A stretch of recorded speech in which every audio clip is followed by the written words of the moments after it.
আসসালামু আলাইকুম। আমাদের নতুন কাজে আপনাদের সবাইকে স্বাগতম। একটু আমাদেরকে সাপোর্ট করবেন। হচ্ছে গিয়ে আমাদের বাচ্চা হচ্ছে দুইটা বাচ্চার মধ্যে একটা বাচ্চা আমাদের ঘুমাচ্ছে আর একটা বাচ্চা আমাদের কার্টুন দেখতেছিল।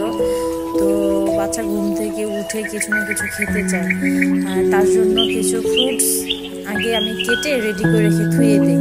বাচ্চা ঘুম থেকে ওঠার পরে যেন কান্না না করে, এই কারণে তাদের জন্য এই ফ্রুটসগুলো আমার রেডি করে রেখে ধুয়ে দিতে হয়।